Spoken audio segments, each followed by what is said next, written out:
clearly continue to need them. What else? What else good happened to you this week?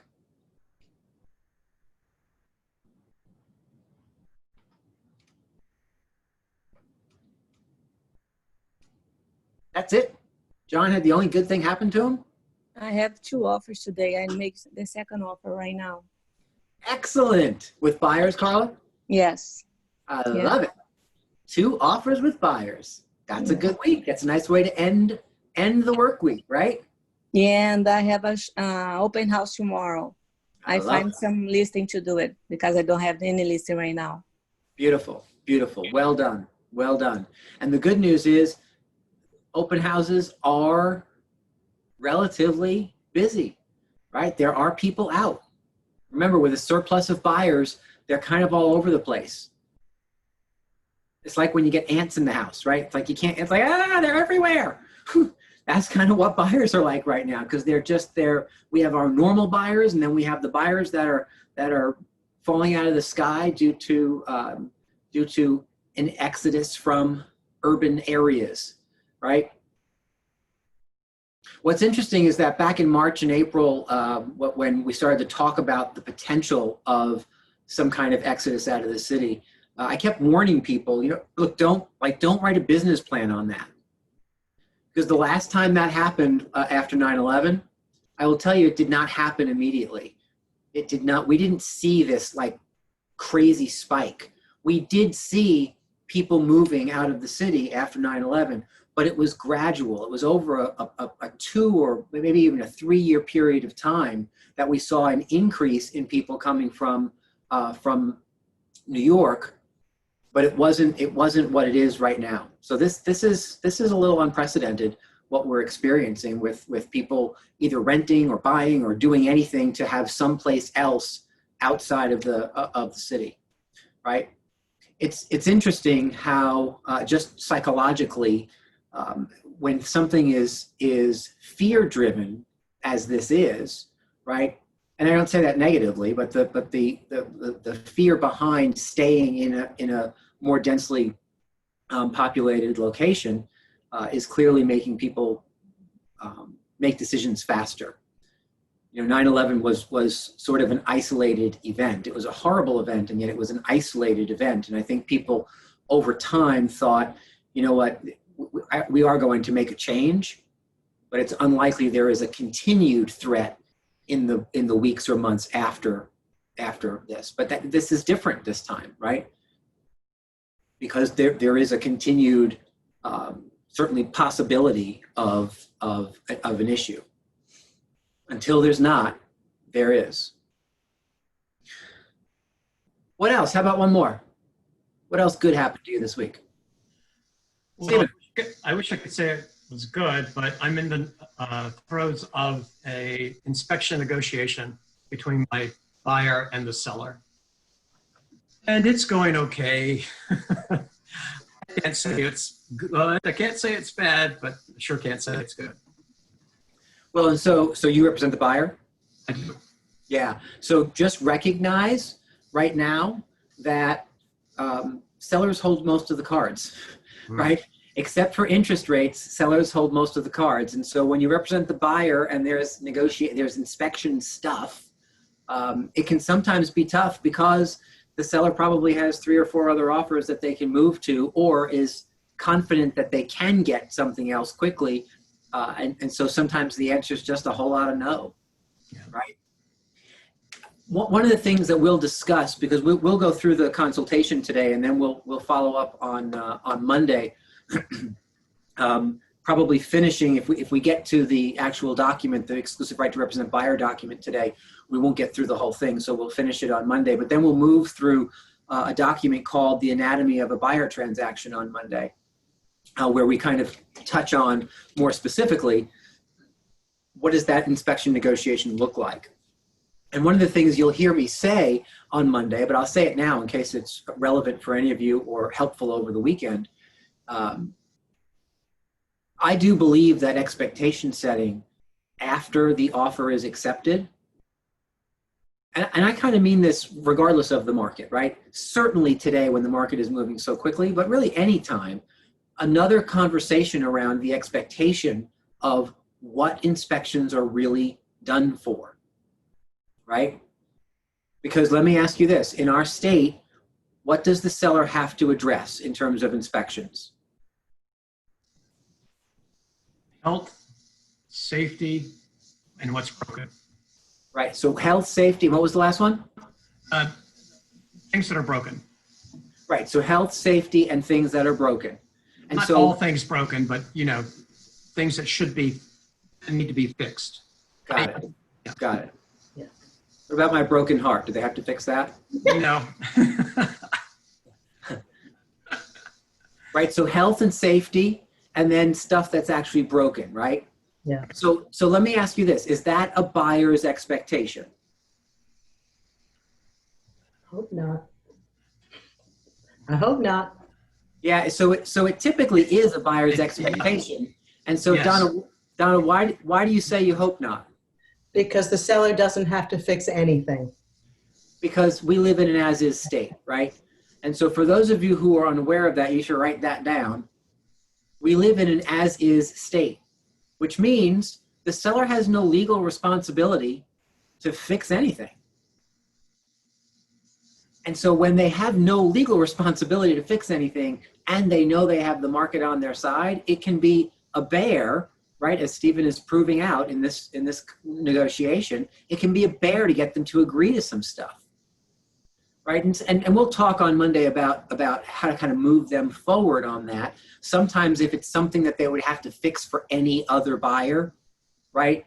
So I get that you don't have to do this. I'm asking you for a credit or for this repair simply because anybody else is going to ask you the same thing.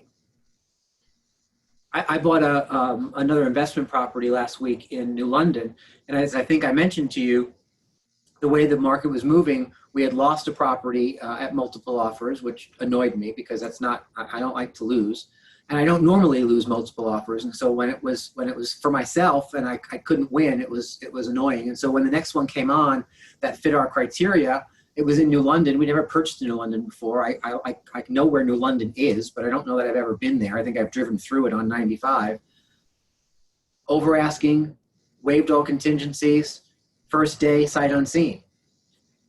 Got the yes, had the inspection the next day or two, and one of the big issues was a big issue, right? The whole chimney was, the inspector said, let's hope that the heavier seagulls don't land on the chimney, because if it's the sparrow, you might be okay. If it's the heavier seagull, this thing is tumbling down. So we went back and said, so here's the deal. We made you an offer sight unseen. I'm not sure that we would have actually seen what was happening up there. We know there's other offers. However, here's the report. Anybody is either going to make you an offer knowing that they're going to have to spend this money to redo the whole chimney and or ask you to do it. So what we encourage you to do is just move forward with us, give us the credit, we'll take care of it. We're not asking you to do anything. Instead of rolling the dice with other buyers who may come back and ask you for a whole long list of other things. To which they said, yeah, okay, we agree. So we got our credit for our chimney. Here's the other thing that was powerful about that conversation. I was more than prepared to buy that house if I had to do the chimney myself.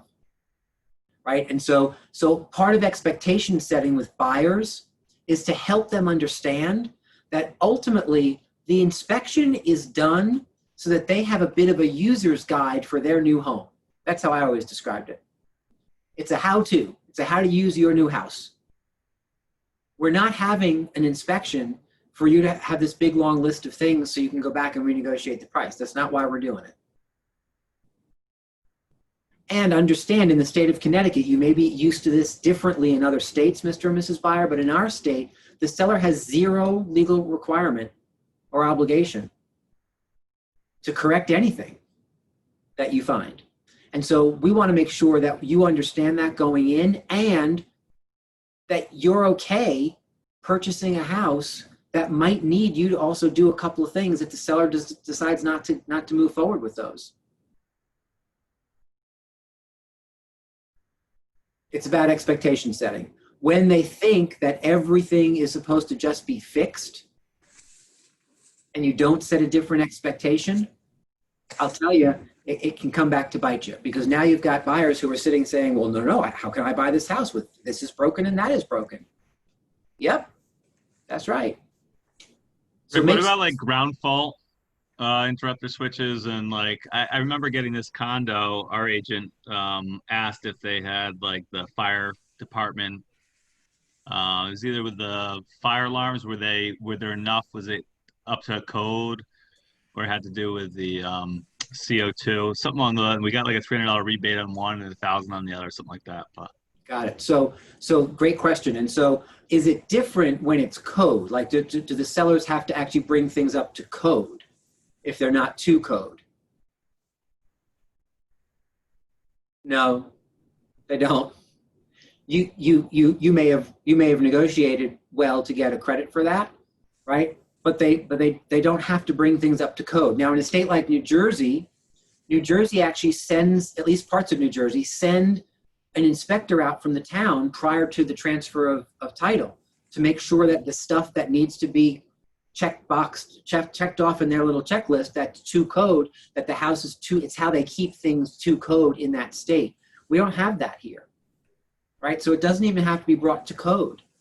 Now, there is a new disclosure that the attorneys work with that is smoke detectors and CO2 detectors. We don't get involved much with that except to let our sellers know that they have to talk to their attorney about filling that out. And so you may have received a credit if they chose not to fill that out. Just like the property condition disclosure form, if the seller chooses not to fill that out, the buyer is entitled to a $500 credit at closing, right? But the legal requirement in our state says the seller doesn't have to participate in any of that. Make sense? I have Comments? a question. Yes, ma'am. Ann.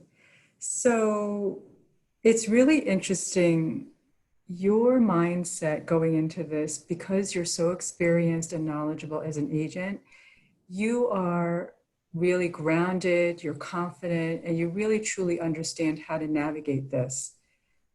And I understand that you're trying to give us tips on how to navigate this and manage expectations and be that person to be coaching people.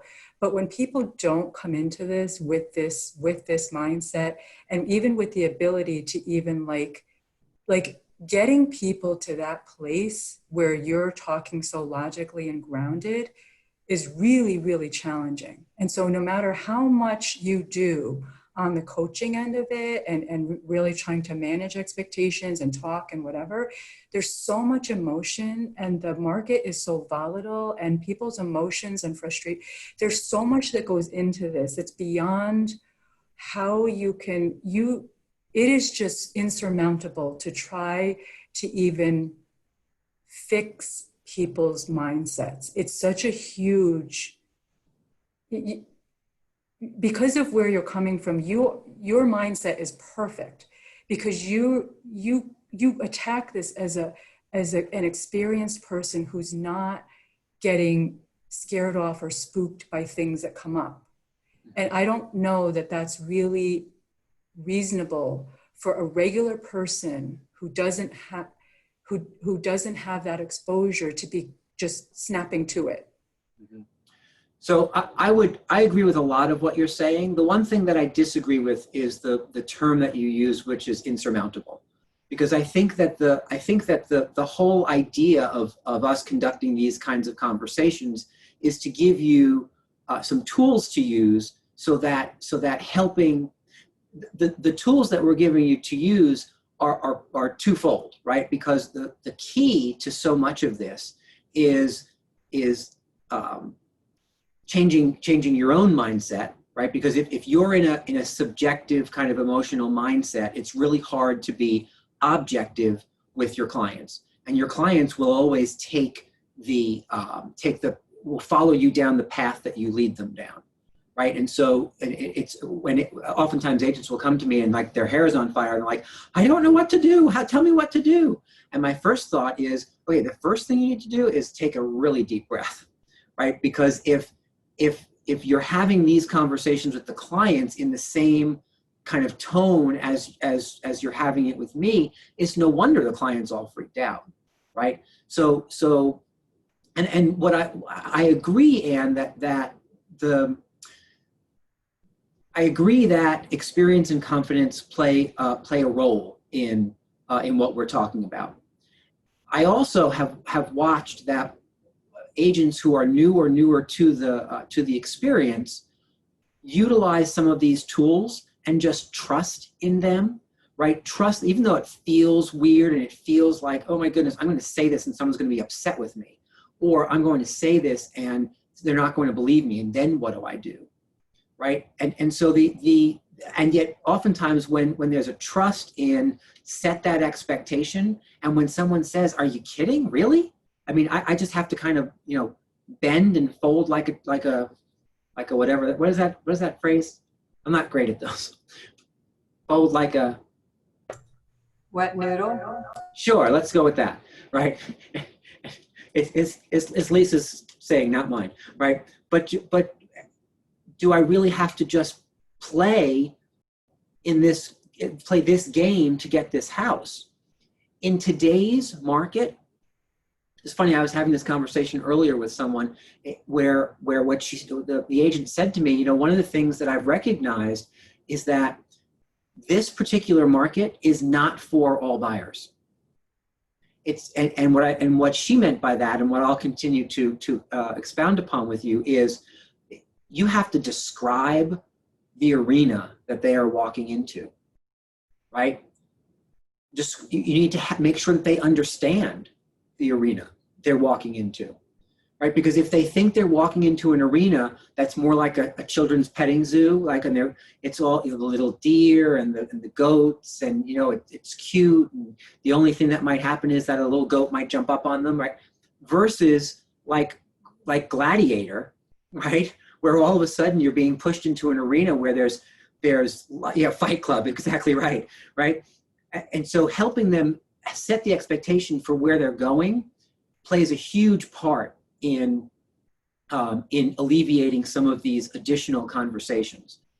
The second thing that I would encourage you to do, and you should write this down because I don't want you to forget it: objective versus subjective. Objective versus subjective.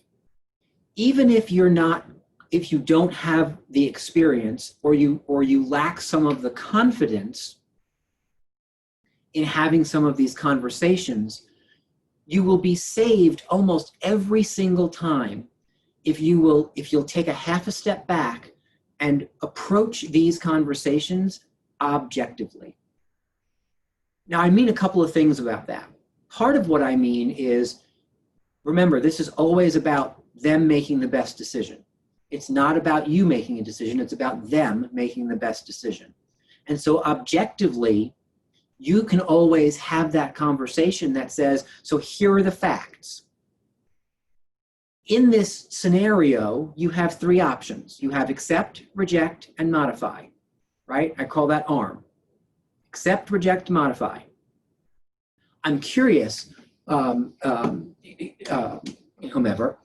Mr. and Mrs. Buyer, knowing what we know now, what would you like to do? And they get to choose accept, reject, or modify. You're okay either way, right? They can say yes, they can say no, and we'll just go find another house, or they can choose to modify. Well, can we go back and ask them for this instead? Certainly. Just a reminder that in our state, the seller has no legal obligation to say yes. So let's see what we can do. But I want you to start thinking about, objectively, if they come back and say no, is this still the right house for you? Do you intend to continue forward? Start thinking about that. Set the expectation that the answer might be no. And I think sometimes where we get stuck is we try to be almost too positive, right?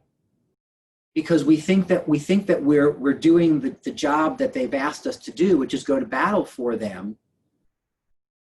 And I'm more than happy to go to battle for them as long as they understand the odds, right? If you're pushing me into that arena with no armor and no sword and no helmet, the odds are lower. I just want you to know I will do my best, and yet everybody else has armor, a sword, and a helmet. I might be screwed. Have we worn out the gladiator analogy now? Should we move on to a different analogy? So the idea of being objective versus subjective, I think helps even if you don't have that experience or have that confidence around it. If you stay grounded in objectivity and remember that our role is to interpret the facts, interpret those conditions to help them make a great decision, I think it assists them when we're modeling objectivity, right? Because what we're attempting to do is stay as calm and as objective as possible so that they stay as calm and as objective as possible. Does that help? Okay. Yeah. No, that helps, because I thought what you were saying is we're trying to get them to be where you are. We're just trying to help to be objective to keep them on track. And however slow or fast they move or whatever decisions they make, you're just trying to guide them more smoothly. 100%. Okay. Yeah. Because I don't think we're ever going to turn them into someone like you. Well, they are not going to become like you, like, oh, yeah, like just roll with it. And hey, like you are just negotiating at like, you're a pro. And you can't expect these people, or most of them, to come into this like that, or even to get to that point where they're just where they're just navigating through, going, hey, this is a speed bump, we're going to get this, because you have to almost have a gaming mentality. Right. You have like, what are my odds? I'm going for this. I'm getting it. So, and you're 100% right, Ann, because the important thing to remember is that what you just described is why we exist, right? What you just described is why we have a job. That is our role. We get to step in between the client and a lot of the rest of the drama and absorb some of the whatever, whether we're absorbing it from the client or we're absorbing it from the transaction, and then turn and translate to the client to keep everybody as calm as possible, right? What my hope is that by me delivering these tools to you in the manner I'm delivering them to you, is that you will aspire to sound more like what I'm modeling to help the client. Not that the client starts to sound like that. Thank you for asking that question, because it's an important distinction, and I'm glad we got to have that conversation. Donna, did you have a follow-up to that? Yeah, I just wanted to add, that's why these classes are so critical, and the whole training schedule that you put up. I mean, if you do anything, come to the classes and just sit there, even if you've done it before. I mean, God knows how many times I've taken Ignite. It's for that very reason. So I have little Rick in my head when I hit the speed bumps. I'm serious. Yeah, come to the classes. And whether it's Rick in your head or Gary in your head or someone else that you're listening to a lot, right? James Shaw in your head, right? Whoever that is, making sure that you're filling your head with if you don't have the experience or the confidence yet, to make sure that you fill your head with the tools of those who do, so that you can start using them. That's how you develop that, right? That experience and confidence. And by the way, Donna, the number is 43. You've been here 43 times. I started tracking. All right. So any other questions? That was a great conversation. I'm glad we got to objective versus subjective, because it's one of my favorite conversations to have. I will tell you that personally, I attempt to live my entire life by that rule, not just in business, but life as well. Objective versus subjective, because the subjectivity the subjectivity is sometimes a trap, and because when emotion starts to dictate how you make decisions and when you make decisions, I find that when that happens to me, I often make the wrong decision or I make an untimely decision, right? So for me, it's always go back to the facts and always go back to the data, go back to objectivity. And I will tell you that part of that is a skill that you have to just, like when you're working out, try to build the muscles. It's a skill. You have to keep working that skill. How can I be as objective as possible? And frankly, sometimes people find it annoying, right? Sometimes I'm accused of being, cold and heartless and, unfeeling and, okay, I'm not, I don't believe I am at least. And yet sometimes when you're firmly objective in the way that you choose to approach things, people who operate more in an emotional state tend to see that in you because you're not emotional like them, right? It's just a matter of understanding behavior and understanding that people are behave differently. My choice is to behave as objectively as possible because I believe that I'm the best help in my role to all of you. When you call me with hair on fire moments, my role, just like your role with your clients, my role is to ask you simple questions, objective questions to bring the level of calm, to bring the level of crazy down and the calm up so that together we can kind of walk through a solution, because solutions are almost always based in objectivity and fact, right? Instead of emotion. All right. Whew. I feel like I went to therapy. I need to lay down on a couch. Isn't that what you do in therapy? Lay on a couch? All right. So what do you want to do today? You want to go through the buyer consultation? Shall we dive into that sucker? All in favor? Yay. Okay, good. Because that's what I'm prepared to do.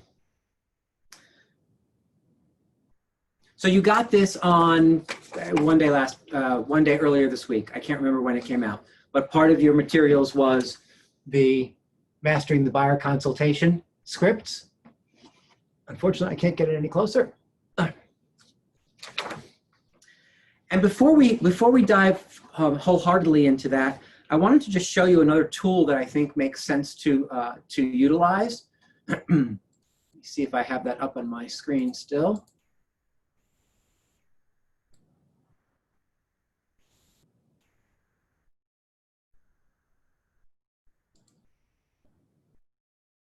Huh.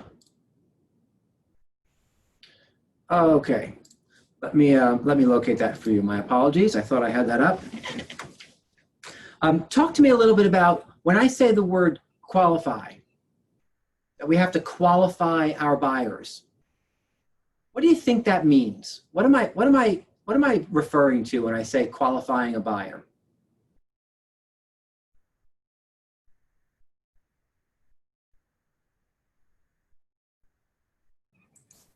You're making sure that they're meeting all of the requirements that they need to be in, to be in this market. So, right? So elaborate on that a little bit. What kind of requirements are you speaking of? Because there's a bunch of. You need to understand everything about being ready, willing, and able. Yeah. So are you ready? Are you willing? And are you able? Right. Yeah, so you have to know their financial situation, their mindset. Are they ready to go? Do they understand the market? Do they understand how aggressive it is? Are they willing to, as soon as you see a house, put the offer in? You just can't go home and say, okay, I'm going to think about it for a week. It's going to be gone. It's going to be gone. And so you really have to prep them going in. You really have to have them armed and ready. And otherwise you're just going to keep losing. You're just going to be driving around forever and looking. Yeah, agreed. And so a big part of the qualification process will start with what Karen worked with you on Wednesday about, right? Is making sure that they are able, right? That ability is absolutely job number one, to make sure they're able to actually perform when they write an offer and purchase a home. The second piece of it, to me, has to do with motivation, right? And then the third piece is the other part of what Ann was talking about, which is expectations. And so to me, there are three distinct buckets that we can talk about in terms of qualification. Bucket number one is financial qualification. Bucket number two is motivation. qualification, and bucket number 3 is expectation setting. And I want to spend a little time on bucket 2 because Karen talked about bucket number 1. Bucket number 2 looks something like this. And this, I didn't email this out to you, but I will, so that you can either use it or copy it and adapt it the way you want to. Sitting and having a conversation with a buyer around their motivation is really important to make sure that you understand what their expectations are of you and of the process. And so what we do in my sales team is we use a document that looks like this. Actually, we use exactly this document now that I see what I'm showing you. We use this document and we ask them to read through and circle the one that best describes them. Now, as you can see, when they say they're an A buyer, what they understand is that these buyers are our highest priority. These are people who have to buy a home right now. Like they're going to be homeless if they don't find a house. Versus a B buyer, who are our second highest priority. These are folks who are ready to buy, except there's something that's still in their way. They might have to sell their house. They may have to fulfill a lease. They may have to get pre-approved or working through maybe some credit repair. That's going to take another month or 2 to get them ready to actually pull the trigger. And then, of course, the C's, they're our third highest priority. And these folks, they're going to buy a home like when the right one comes along. And we ask them to read through and qualify themselves. What we used to do was ask them questions, and we would determine based on the answers to their questions which one they were. And that just, it got long and dull. And so we just finally said, you know what, let's just write it out and put it out in a form in front of them and ask them to do it for us. Let's ask them to qualify themselves. What can you see as the benefits of having them qualify themselves before you move forward?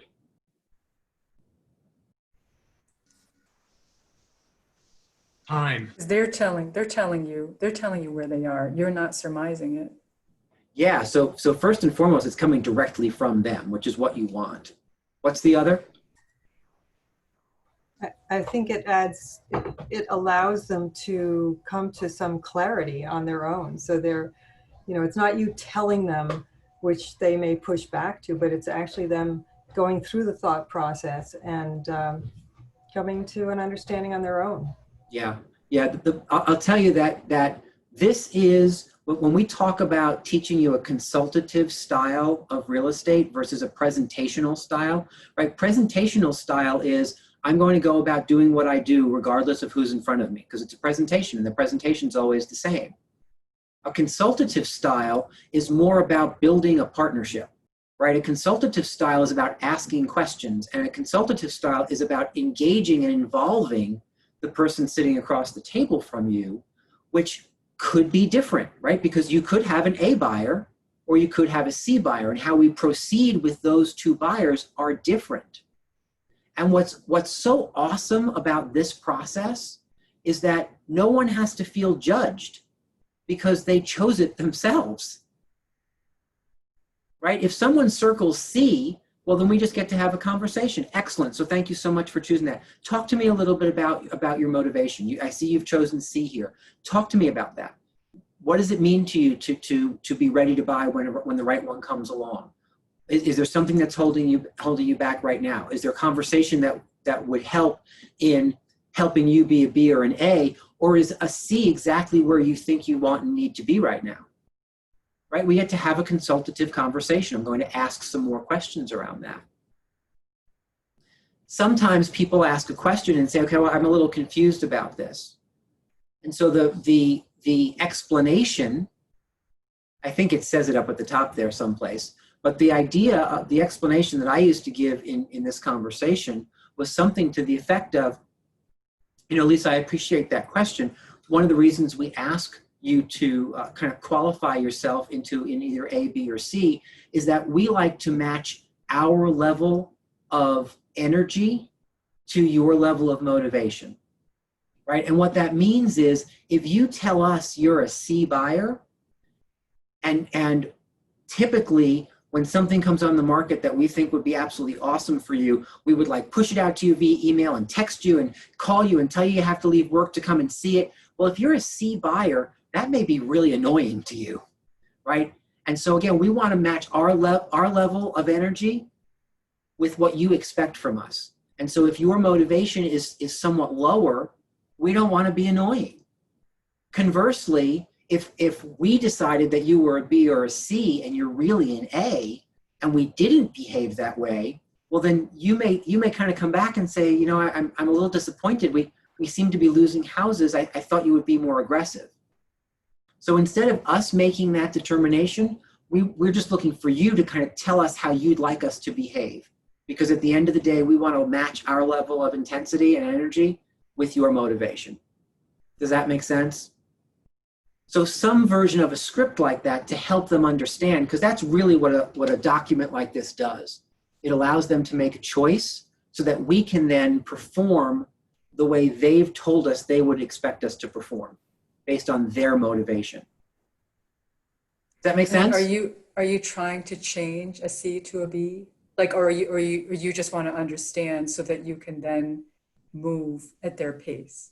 Yeah, so great question. And so someone who circles a C, I am going to ask a couple of questions to make sure that they understand what they circled, right? And so if they're circling a C and they've already told me they want to be in a house in a month, well, now we have a disconnect, right? So now I'll ask some more questions. So I'm curious, tell me how the low motivation that you circled, my goodness, what's the word I'm looking for? Well, I can't think of it. It starts with an R and I can't think of the word. Coincides with what we talked about earlier with you looking to be in a house in a, what's the word I'm looking for, Donna? Reconcile? That's the one. Thank you very much. Ladies and gentlemen, Donna Gilbert. She's my thesaurus. She's my, how does that reconcile with what we talked about earlier with you looking to be in a house more quickly? And I might ask a couple of questions. So I'm curious, knowing that you have a relatively lower motivation to purchase a home, and the fact that right now may be an awesome time for you to pull the trigger, knowing what the interest rates are like. I'm curious, is there anything that's standing in your way of you being a B or a C, a B or an A? I might ask the question. I don't know that I'm necessarily attempting to move their number or their choice up, but I would certainly consult them to make sure that they're making the best choice possible. Right? Maybe they say something like, "Well, I wasn't even aware that interest rates were at a cool place." Like, oh my goodness, you know what? Let's have that conversation. Like at or near historic lows.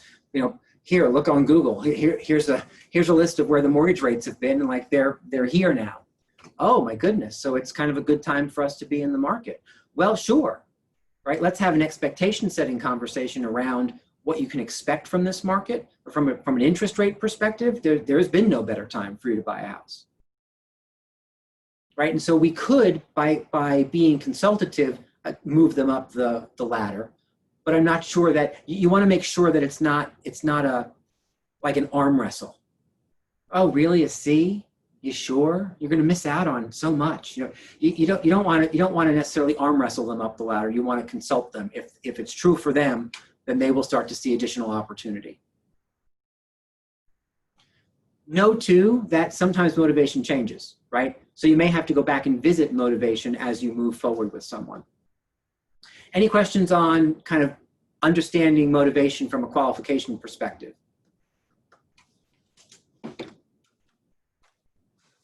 All righty. So let's dive in to our scripts. So the Mastering the Buyer Consultation script is built around something that not everyone's doing all the time right now, and that is meeting people in the office for the consultation.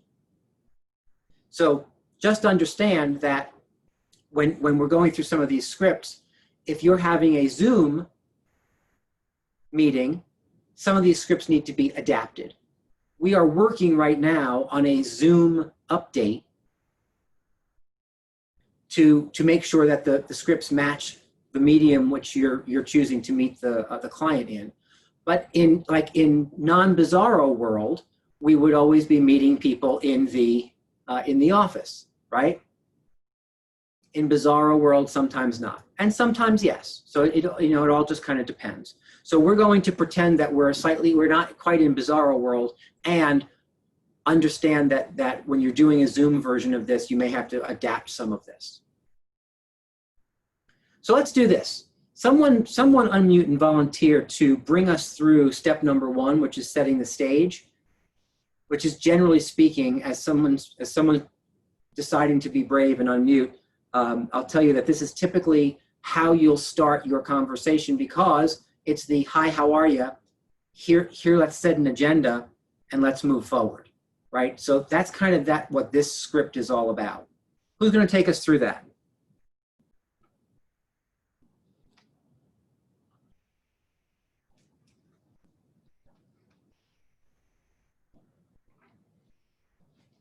I got till 6. I'll do it, Rick. Appreciate it. Was that me or somebody else? That was you. All right. Hello, Rick.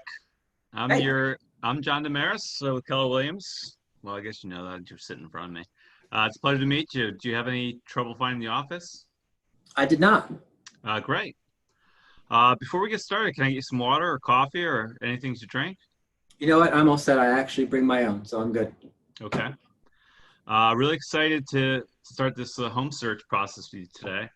First, I'm going to turn off my cell phone, although I can't because I'm reading from it, so that we don't have any interruptions. Great. I want you to know that today's meeting is all about you.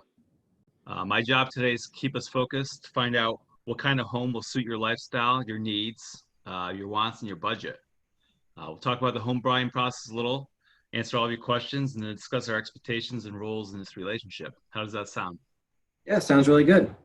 Great. So there are really 3 possible outcomes to today's meeting. One, you'll understand all the benefits that I can provide to you in your home search, and you'll hire me as your buyer's agent. Number 2 is, after hearing what I can offer, you may decide that what I bring to the table is not a good fit for you and your family and choose not to hire me. Or 3, it is possible that I may determine that I cannot meet or exceed the expectations that you have set and will choose to turn you down now rather than let you down later. Does that make sense? Yeah, sure it does. Great. So let's switch gears and talk about the home that you want. All right, stop there. Thank you, sir. I appreciate that. So that's setting the stage. That's step 1. Let's kind of go through it and break it apart a little bit so that you can ask questions. Clearly, the first piece is, hi, how you doing, right? And so one of the things that I want to just remind people about is it seems weird to some people to script the hi, how you doing part. And I'll tell you, it's done very specifically. Can you think of reasons why scripting the hi, how you doing, and like moving them from the lobby into the conference room, if that's the conversation, would be helpful to have scripted instead of just winging? What are some reasons for that?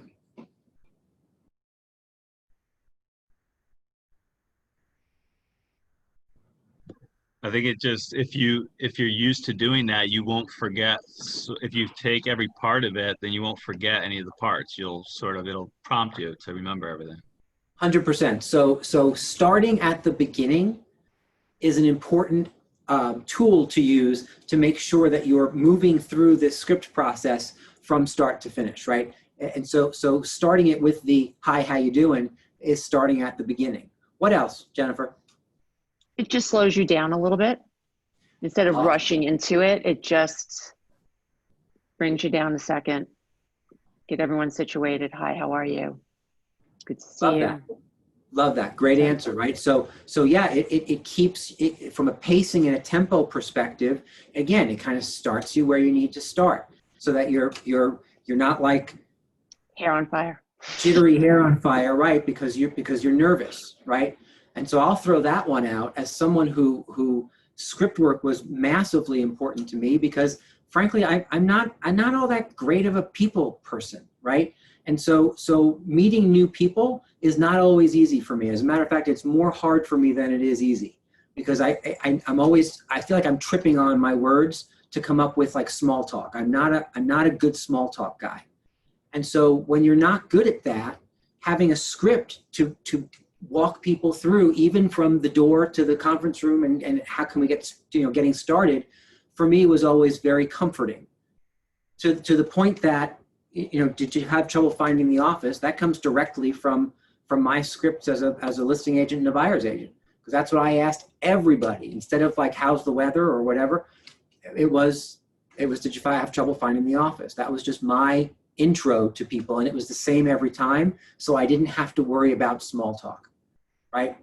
It calmed me down. What else? There's another important one.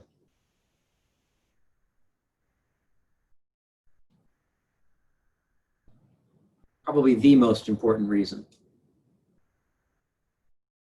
Anyone? Bueller? Bueller. I don't know, you're trying to connect with them? So you hit the nail almost on the head, right? So the connection, right? You are trying to connect. And with a script, what I've experienced over time is that the script allows you to connect the way that the client is actually hoping you'll connect. Here's what I mean by that. As real estate agents, we oftentimes decide that what the client wants from us and what's more important to them than anything is to be likable, right? And so that whole idea of building rapport comes to the table. And what's interesting is that depending on your personality profile, you building rapport with someone could go on for like 20 minutes, right?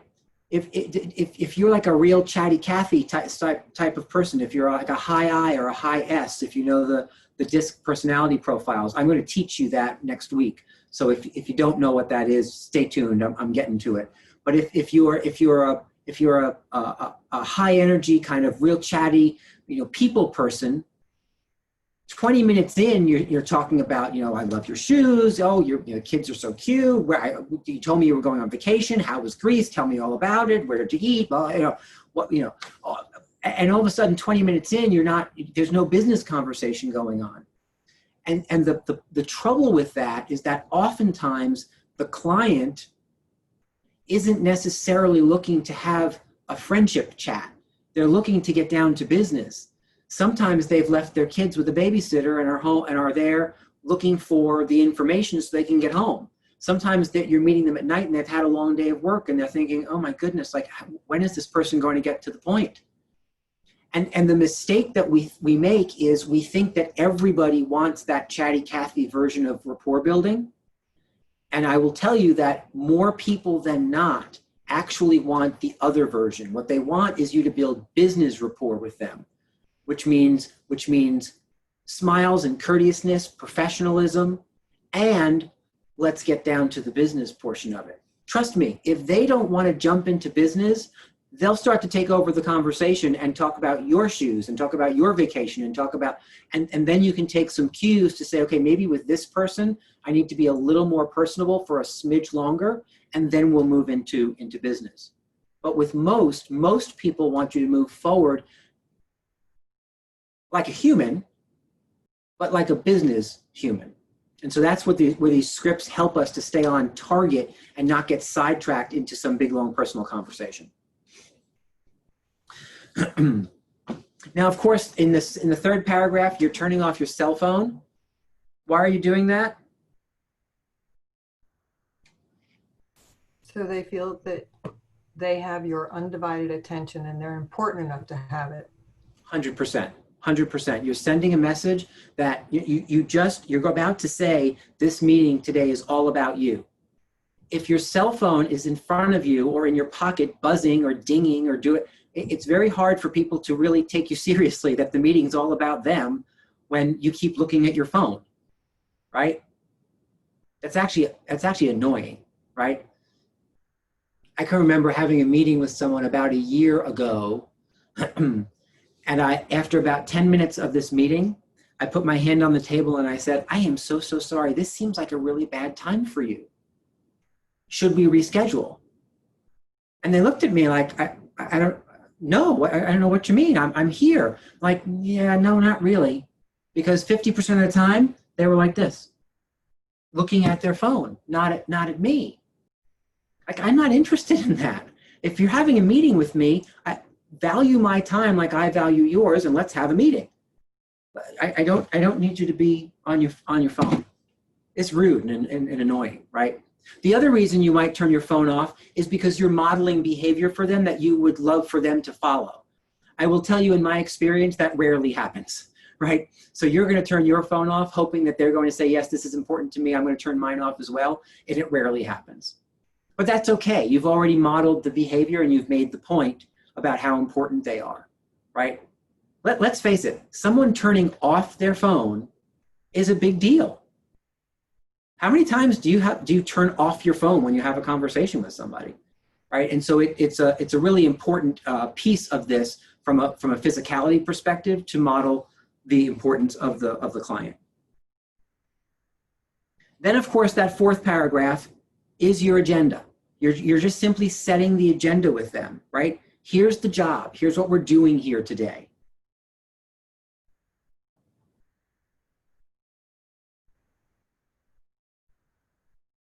And then the fifth paragraph gets to the meat and potatoes, right? So you've just been through the agenda, and now you're going to have an options or an expectation conversation. Here's what we're here to do. So we just told them how we're going to benefit them today, and here's the expectation. At the end of this conversation, we're going to have a hiring decision. Now, it's really important. We've used the term expectation setting a lot in our first week together, right? Has it been 1 week or has it been 2 weeks? No, it's been 1 week, right? Oh no, 2. We're at the end of the second week. Oh, that's right. Who said 4? I saw that. Who needs volume to tell what's going on? So in 2 weeks, you've heard me say expectation setting a lot. It's because it's so crazy important. And what's crazy important about setting this expectation is that step number 5 is you hauling out the document, which now marries you together with this buyer client. It's the exclusive right to represent buyer document. That's a contract that you're asking them to sign. You're asking them to hire you at that consultation. Here's what my experience says. People who struggle having people hire them at the end of that consultation, or struggle with getting them to sign the form, haven't set the expectation up front that that's where we're headed. So now you do all that, you skip that part, you have all this lovey-dovey stuff, you talk about houses, you talk about what they want, and they're all excited about taking the next step, and then bam, you ambush them with this contract.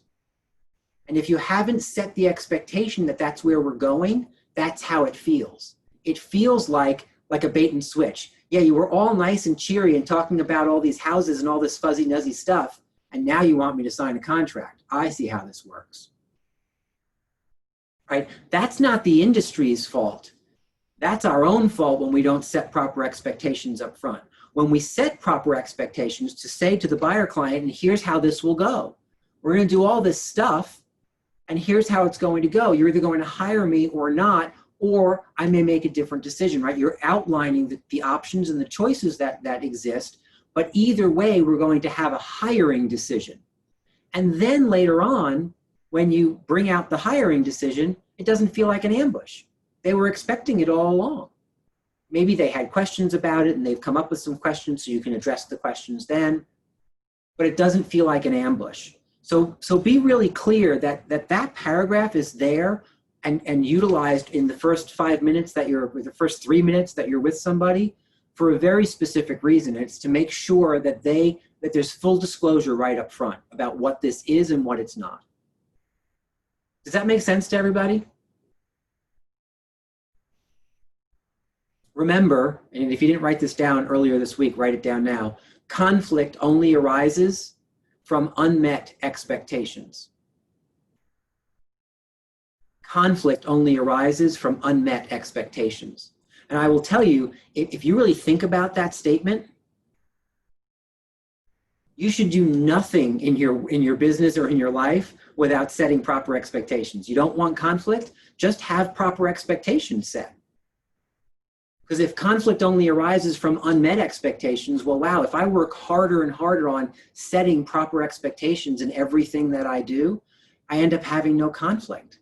It's a beautiful way to live a life, right? And to run a business, to have less and less conflict because you get better and better at being upfront about the expectations. Love it. Think about marriage. What are your vows? It's an expectation setting conversation, right? You're having some version of an expectation that here's what we're outlining, right? And conflict only arises when we're not doing those things. I mean, that's a silly example, but it's the one that popped into my head.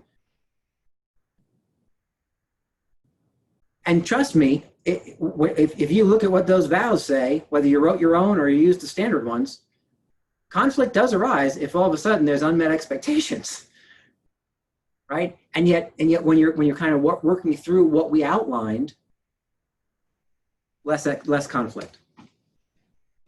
Any questions or comments about that? Any questions on the three options? Are you clear about why we offer them three options?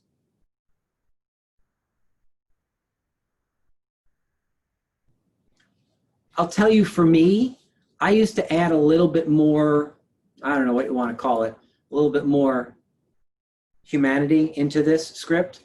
So my version of this was, three possible outcomes. Number one, you'll understand all the benefits I can provide to you in your home search, and you'll hire me as your buyer's agent. And you know what? That would be awesome. Number two, after hearing what I can offer, you may decide that what I bring to the table is not a good fit for you and your family and choose not to hire me. And frankly, that would be less awesome. That would make me sad. Or three, it is possible every once in a while that I may determine that after listening to your wants and needs that I can't meet or exceed your expectations, and I may choose to turn you down now rather than let you down later. I'd rather us part as friends early than enemies later. So that was my version of that script, just to kind of add a little more explanation to it, that yay, hire me, boo, not hire me. Or every once in a while, I may make a different decision, right? Why is it powerful to offer three options to your buyer when you're setting the expectation that there's going to be a hiring conversation later on?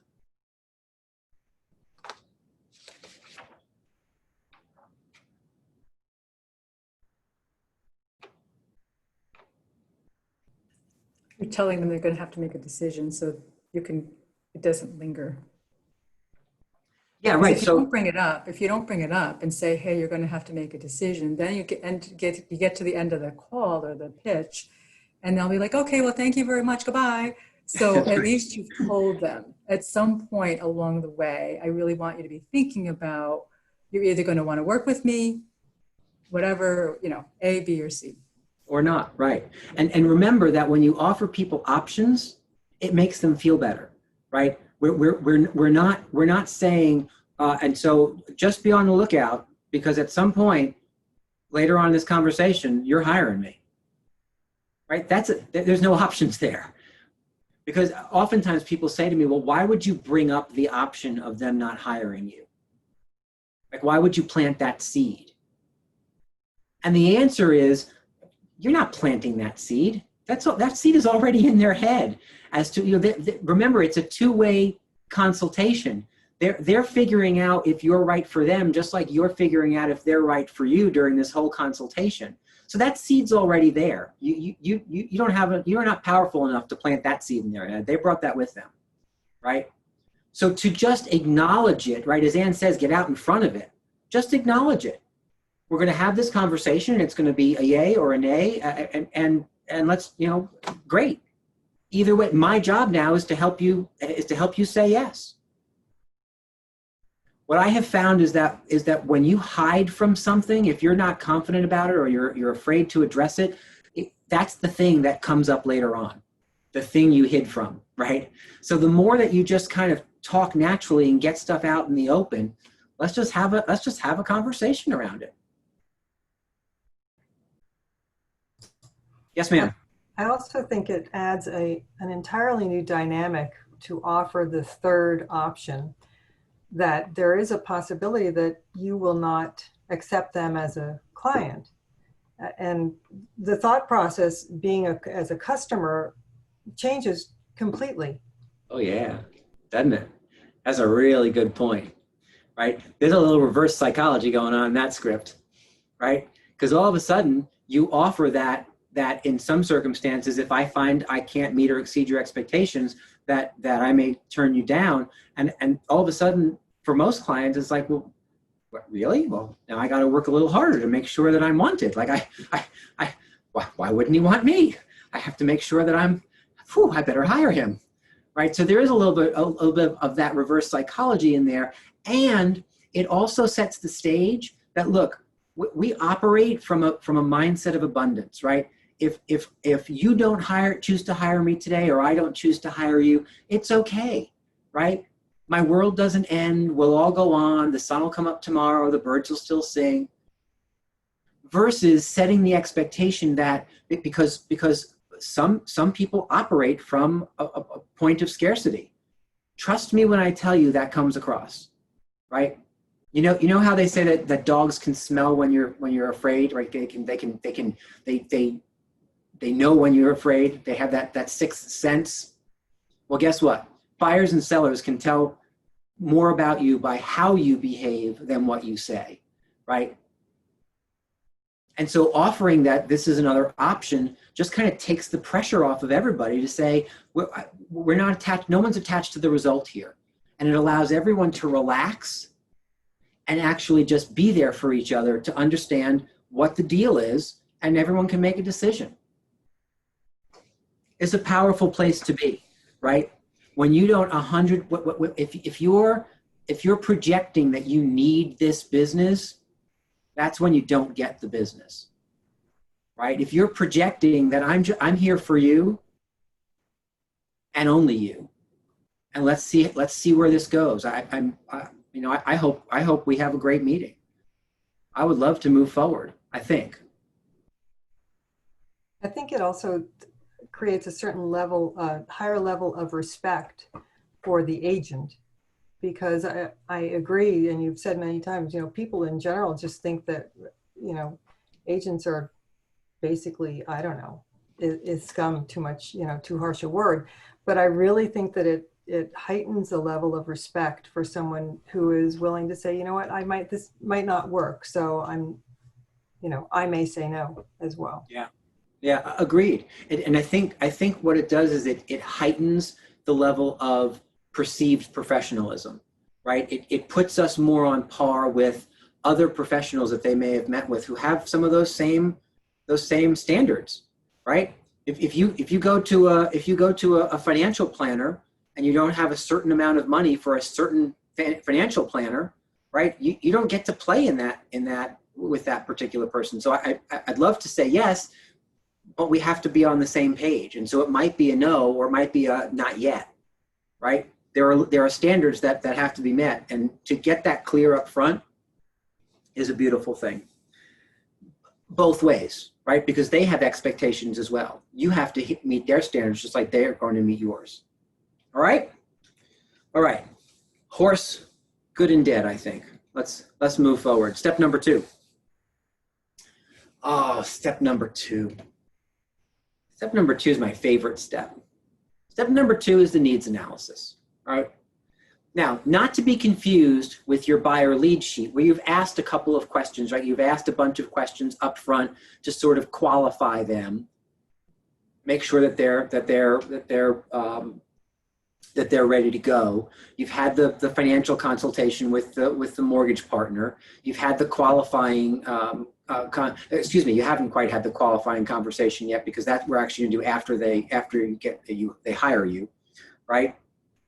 And so you get to this point of having this in this part of the consultation where you're now going to start developing, by question asking, their ability to be clear about what they want to buy. And here's what I mean by that. Has anyone ever heard the term buyers are, you finish it.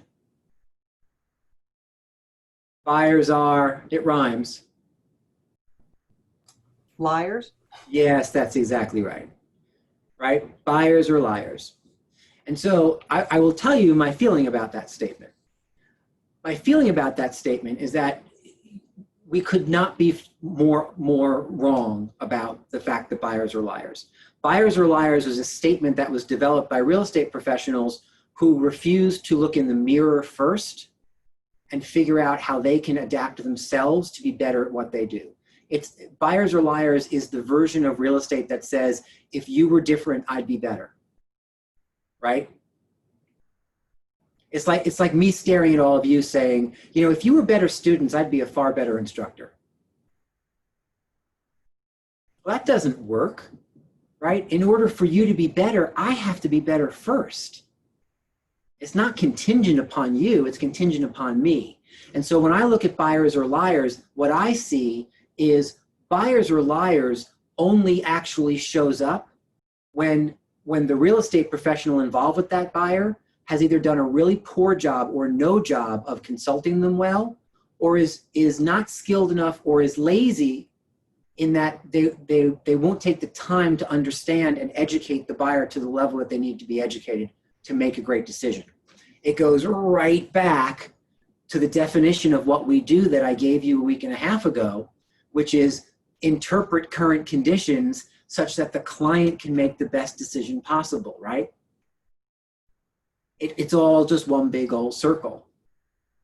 So buyers are not liars. Buyers sometimes connect themselves with lazy or crappy real estate agents. So just by a quick show of hands, how many people believe that there are crappy real estate agents in our industry? It's okay, you can be honest, because there are. They're all over the place, right? They're all over the place. Luckily, none on this call. Phew, dodge that bullet. But they are. They're all over the place. And so you will run into people less skilled than you. I'm going to say something that some of you might not believe. And those of you with some more experience on this call, I'm curious to know what you think about what I'm about to say. It is my guess that the people on this call right now, and certainly 2 weeks from now, have more skill without ever having sold a house than probably 25 to 45% of the real estate agents in the industry. And I want you to kind of take that in. The fact that you take the time to learn how to do this and understand why you're doing it puts you light years ahead. And so for many of you, I want you to hear that and take some confidence, like a real big deep breath of confidence, because you because of who you are and the fact that you choose to show up here, you're already ahead. Instead of just figuring it out as you go, instead of just, you know, whatever, I'll wing it. I'm certain I can figure it out. So I appreciate the fact that you are here, and it is a real telling trait that puts you ahead of the competition. It certainly puts you ahead of much of the competition, even without having sold a house. So congratulations. Woohoo! That means you rock. All right. All right, so let's talk about the needs analysis. The needs analysis is the moment in the consultation that takes the longest.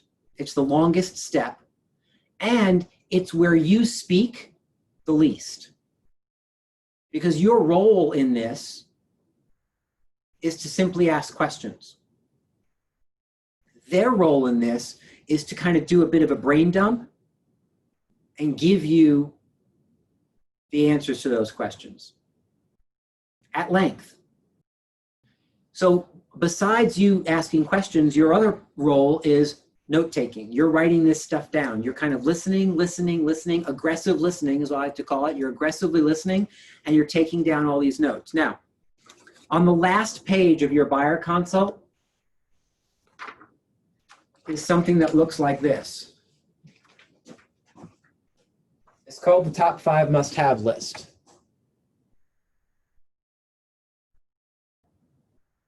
So just flip to that page first. If you're on your phone, scroll ahead for a minute. Because the needs analysis is all about helping people fill this form out. The needs analysis is the process. The top 5 must-have list is the result of that process. Because what you're ultimately doing is helping people understand at a deeper level than I think that most of them have ever had to think about it before, what really is motivating them to buy a house and what's really motivating to buy a certain kind of house. What's really important? What do I think is important versus what's really important? And you modeling and guiding them through that experience is the needs analysis process. So I wanted you to see that this is what we're building towards. Let's go through the needs analysis and then we'll come back to the top 5 must-have list. So the needs analysis, if it's okay with you, can I take this one? I know John's gonna be disappointed. He wanted to do another one, but I'll take this one. So the needs analysis. If you remember at the bottom of at the end of step number 1, what John gave us was, let's switch gears and talk about the home that you want. I'm going to start by asking a whole lot of questions in order to develop a clear understanding of what you're looking for in your next home. That way, I don't waste your time by taking you to see properties that don't suit you. How does that sound? So you're outlining specifically what you're going to do next, right? In script work, that's called a transitional statement, right? Let's switch gears and talk about the home that you want. You can change it up, and if you want a permission-based transition statement would be, so if it's okay with you, Lisa, I'd like to switch gears and talk about the home that you want, right? Some of you may like to interchange that and throw in the permission-based every once in a while. Permission-based allows them to kind of be more of a part because they get to nod their head or say, yeah, that'd be great, right? So I kind of like to throw that in every once in a while. And now you're setting the stage and you're giving them a benefit, right? We're doing this, and the benefit to you is that I don't have to drag you into houses that you walk in and think, why are we here? This is nothing what I want, right? And that's a time saver for them. So now they're excited to do this exercise because saving time is a benefit to them. That's why that is a precursor to the actual activity. So now we're on step number 2, the needs analysis. So our goal today is to help you create your top 5 must-have list for your next home. So in order to help you do that, I'd like to actually have you start by describing for me the home that you're currently living in. And you have your pen ready and your paper ready, and you stare at them and say, go. So let me ask you this question first. Why would you start with the home that they're currently living in?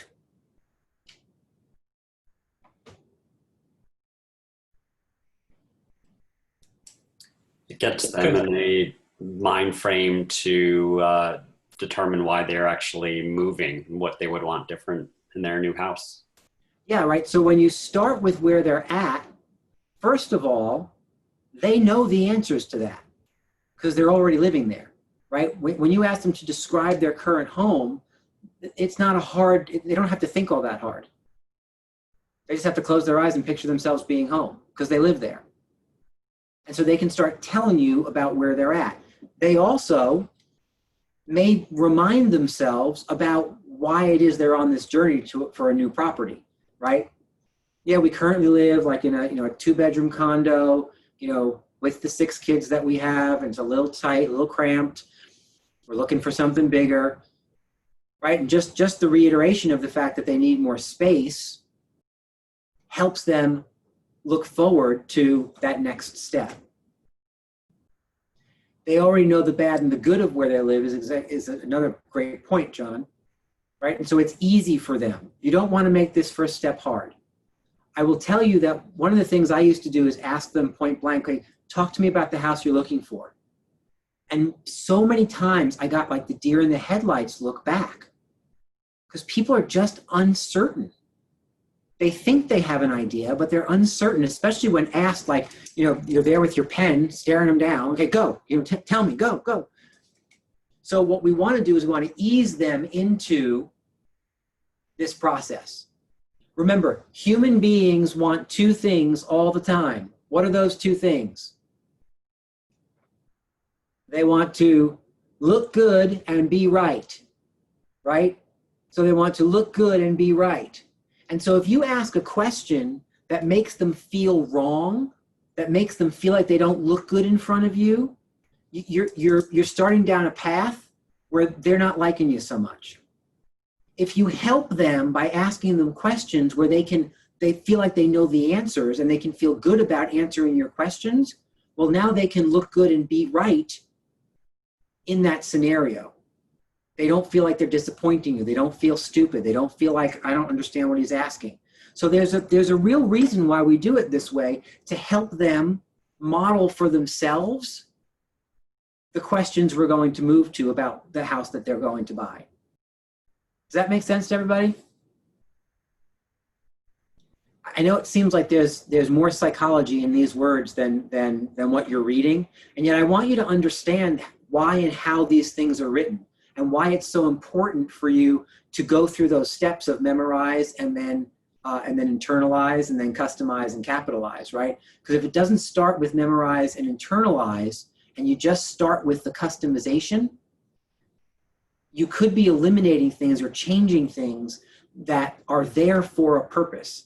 They're there, and at that moment, they're either written or written at that time to set something else up.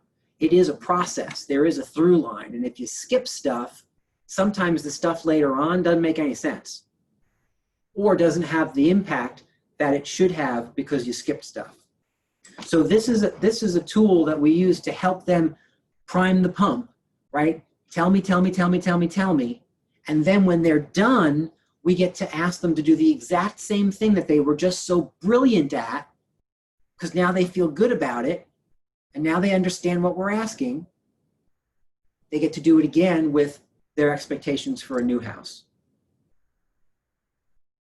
And so when they do that brain dump, truly it's just a brain dump of the house they're living in. You get to say, thank you so much for that. Now can you describe the home that you're looking for? Your task throughout all of this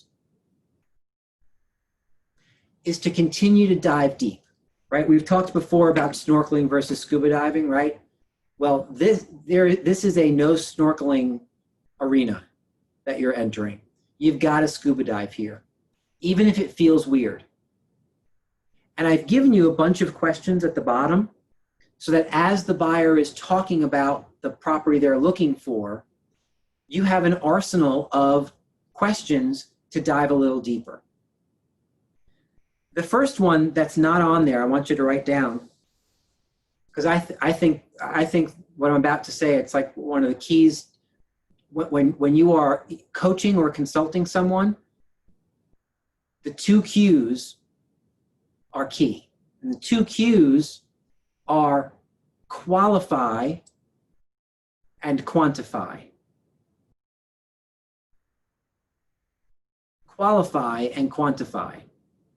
And so if someone says to you, we'd like a house on a lot of land, can you go to the MLS and put in land equals a lot? Well, you could, you just won't get any response, right? So you need to get better information. You need to qualify and quantify that a bit. And so you get to ask a question.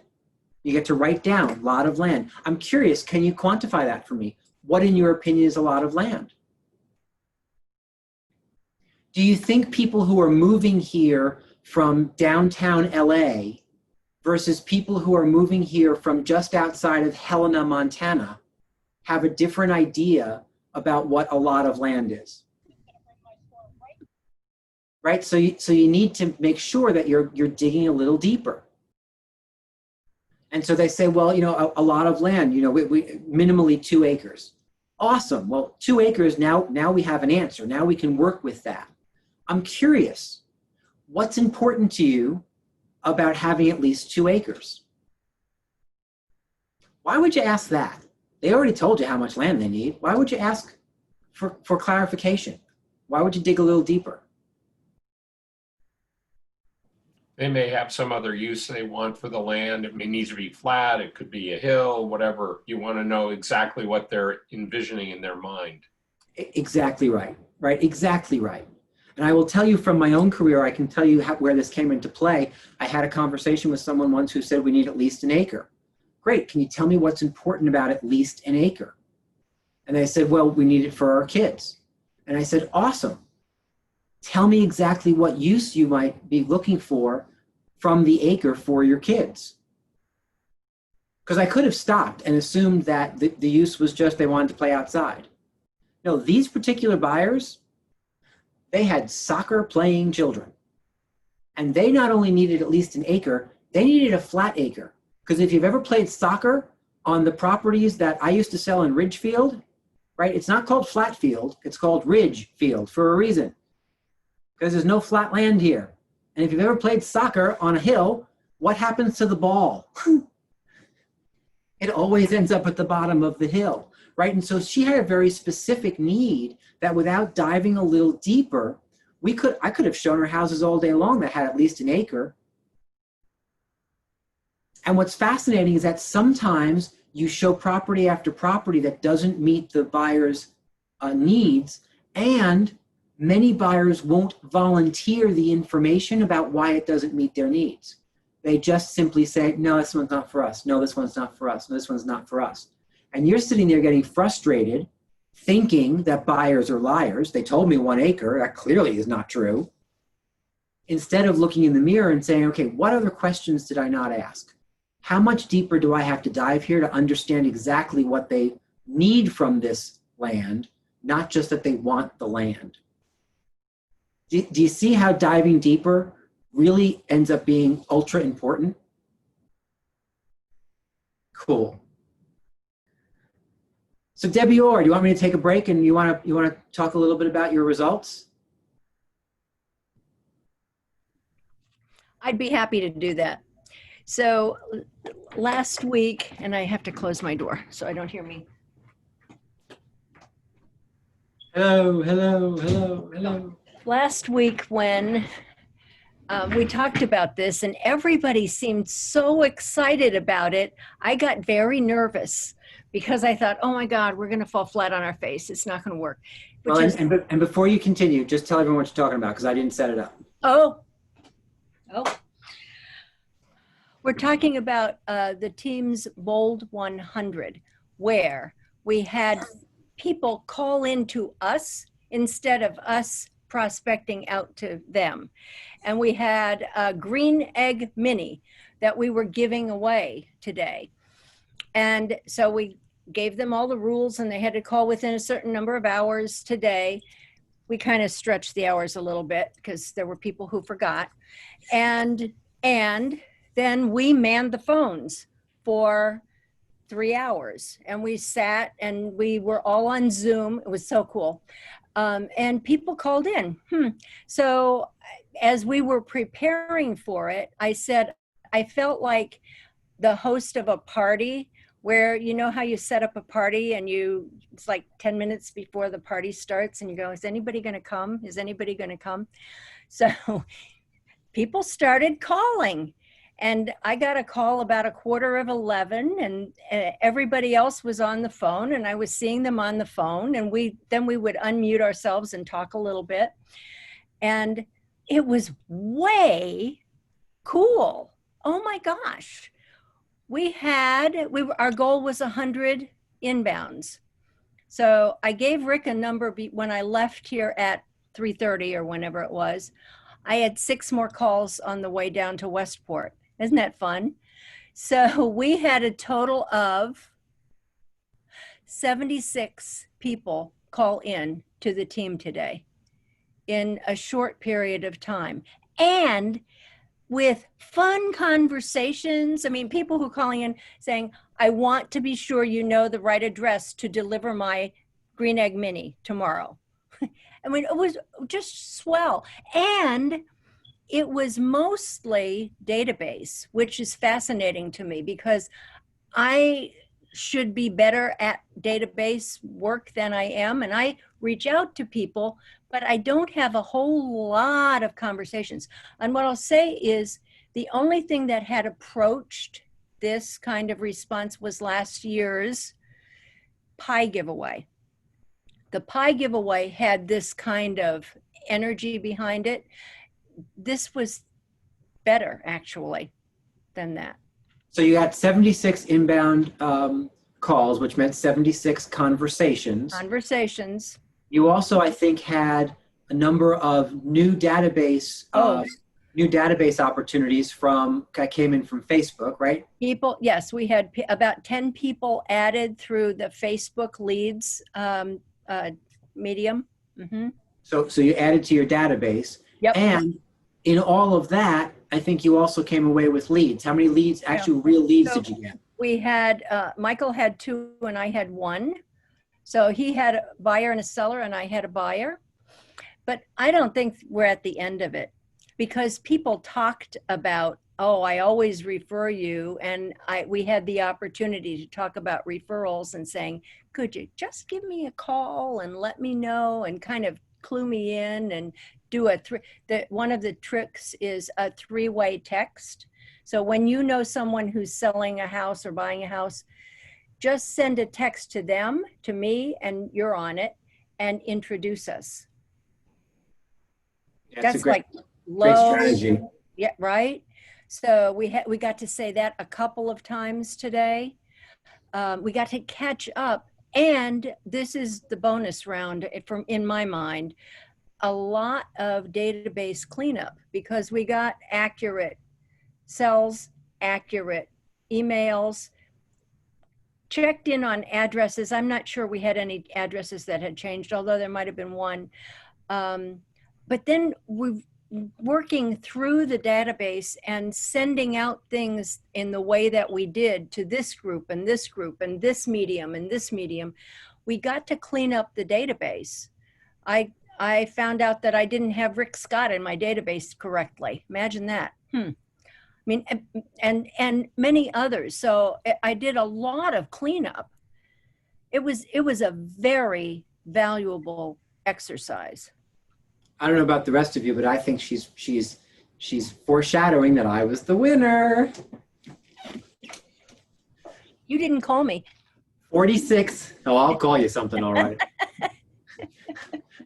What would you like me to call you? Yeah. So thank you for that update because we had talked about it the other day and said that we would give an update as to the results. And so let me ask one last question. Based on the results of today, is this something that you plan on doing again? He knows the answer to that question. Yes, September 30th. And that's not a Friday, it's a Wednesday.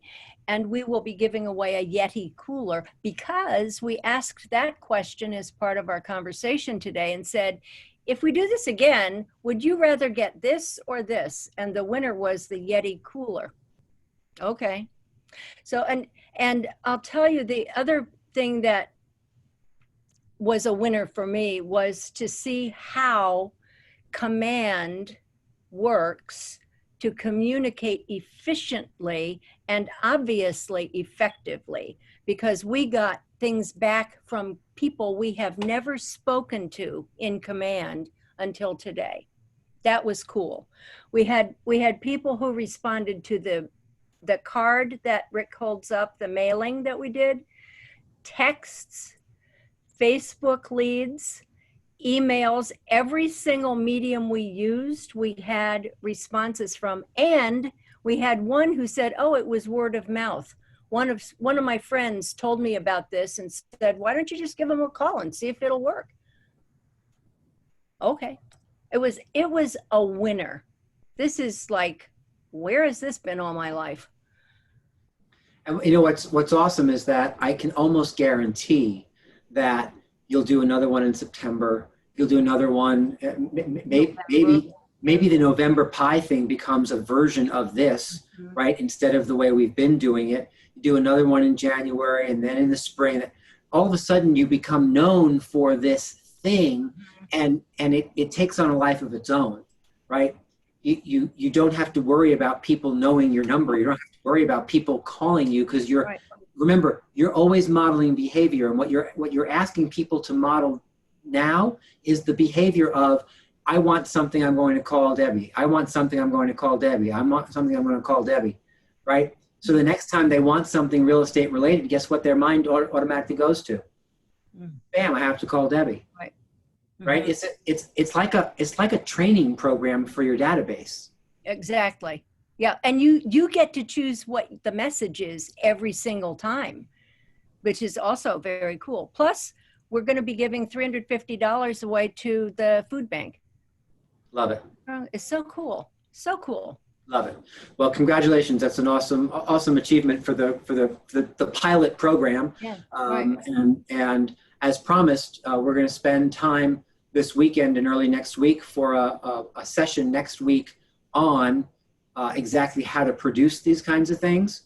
And then we're also working on one that the Market Center will take kind of charge of, that if you don't want to run your own, you can participate in more of a group one, or two or three, depending on how many people. We may have to divide it up to make sure that the odds of winning stay relatively exciting. But we're gonna be working on that for you as well. So well done. Thank you so much for checking back in, and good luck converting those leads.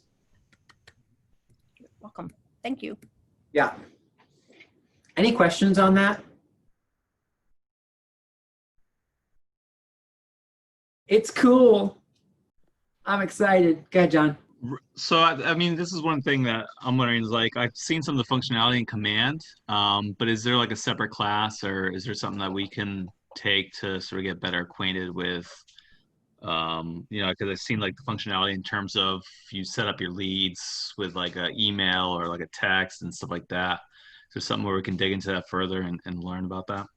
Yeah, absolutely. So we are right now on a 2-week break from consistent tech training, right? Prior to 2 weeks ago, there was more tech training on the calendar than you could shake a stick at.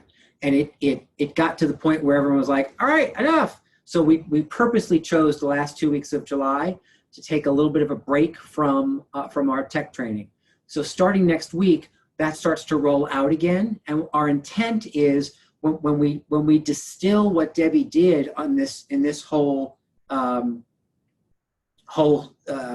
program, to then offer specific technology classes specifically to the things that she did in Command to get this thing out, so that everyone has the tools they need inside of Command to do it efficiently and effectively.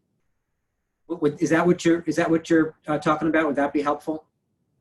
Yeah, absolutely. I just, you know, because I want to get more familiar with how to use that and how to set up. As I go into my database and start entering stuff in, I want to know how to sort of use that effectively to connect with people and not have to, you know, necessarily call to do different forms of connection. But got it. Right. Yeah, we're gonna roll that back out starting again next week. The specific sessions for this particular program won't be starting until the week after, but next week we start to roll back to specific classes on certain areas of Command, like mass texting, like mass emails, like, you know, categorizing for a program or things like that.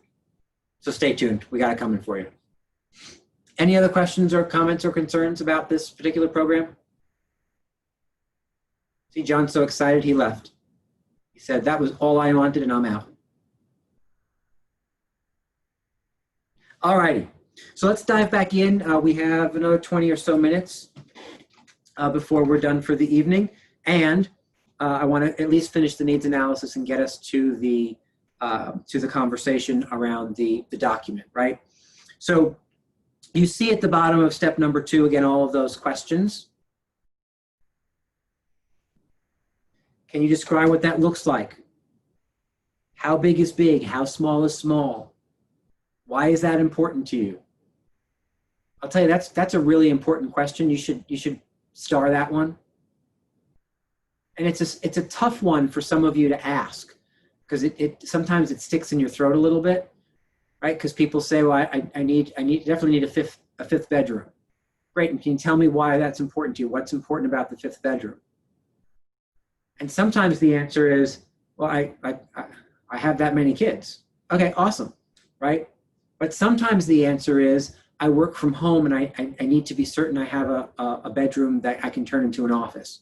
Great, so I'm curious, knowing that your use for the 5th bedroom is a home office, if we found you a property that had its own den or office or finished basement area that could be used as a home office, would a 4-bedroom property make sense for you in that scenario?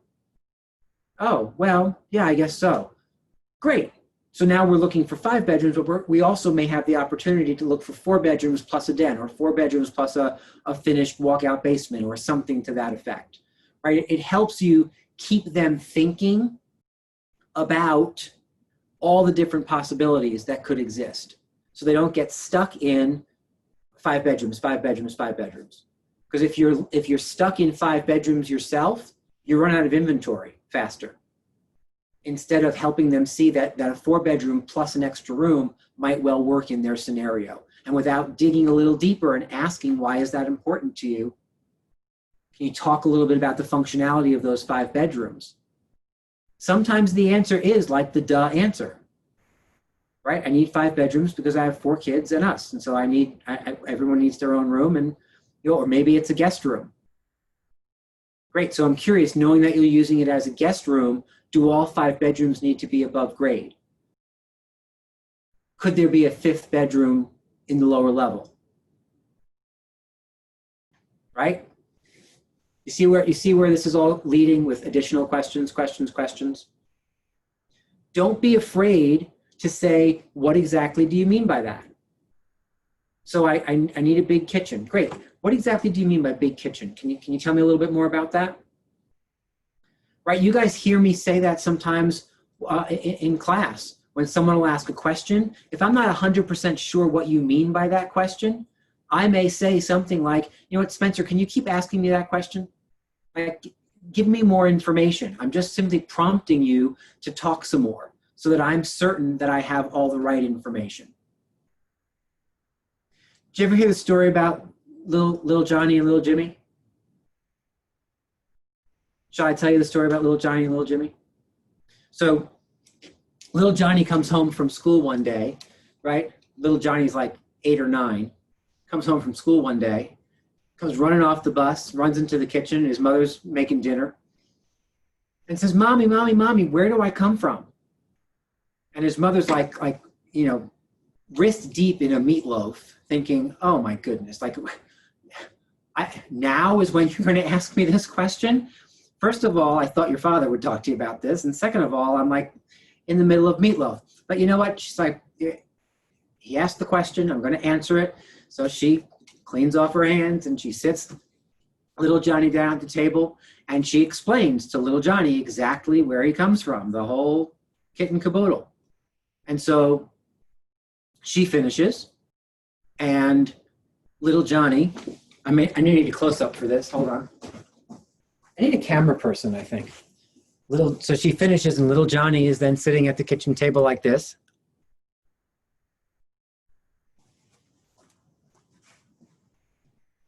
And so his mother looks and says, so, you know, little Johnny, I'm curious, what made you ask that question today?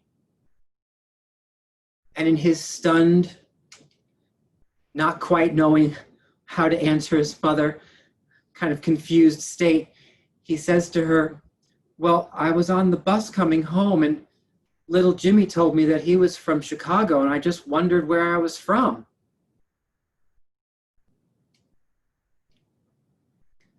So you see,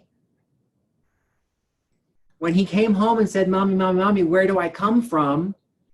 Had she asked some more questions and got clarity around what was really being asked or presented, she may have just been able to say, you were born here, done. The meatloaf could have been done in the oven.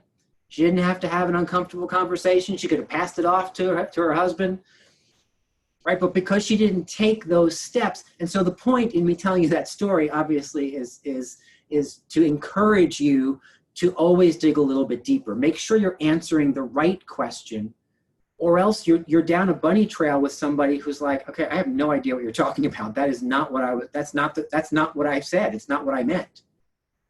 Does that make sense to everybody? So always remember little Johnny's mother when you're sitting with a buyer to dig deep and ask some questions, right? I love the question on this page that says, so I'm curious, what happens if we cannot find that specific feature? That's a really good question, right? And that can pop up when somebody says something is important to them that you kind of know, oh, okay, so you want a 4-car garage and you're in the $375,000 to $400,000 range in Bethel. Well, tell me, what if we can't find that specific feature, right? Because that one might not show up. Or you want an indoor pool, not an in-ground pool, but an indoor pool for $600,000 anywhere? Probably not, right? So what happens if we cannot find that feature? And because you're asking the question, right, the difference between you asking that question and simply saying, ooh, yeah, you know what, you're gonna have to spend more money for that. Or, yeah, unlikely, right? That's different. Consultants ask questions. And so when you ask the question, what if we can't find that feature? What might come back is, well, doesn't every house here have a 4-car garage? I remember I one time worked with a couple who were moving here from the Midwest. And in the Midwest, now I've never lived in the Midwest, but apparently in the Midwest, there are more garages than we have here. Because this guy was flabbergasted that he couldn't find a 4-car garage anywhere. And was annoyed that he could spend up to $600,000 and couldn't find a 4-car garage. And so we eventually had to have the conversation around, okay, so knowing that the 4-car garage is important to you, is it possible that what makes sense is that we find a property that's valued at about $550,000 with a 2-car garage, and you either build or have brought in a detached additional 2-car garage for $30,000 or $40,000, whatever that costs, $50,000. So you're all in $600,000. You have your 4-car garage, and yet what we purchased and found for you was a $550,000 house with a 2-car garage. Am I making sense? Are you thinking we get it, move on? Okay, see, some of you I caught, you nodded your head yes. All right, I will move on. But I want you to be really clear, right? I want you to be really clear that this is a massively important part of the buyer consultation process, because you have to get real clarity. And here's what's real. You're not even doing this to make sure that you have clarity. You're doing it to make sure who has clarity? The buyer, right? You're making sure the buyer has their own version of clarity.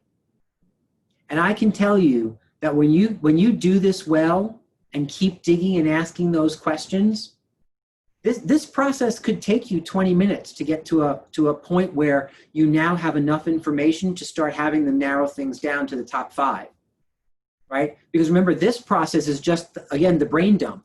I want.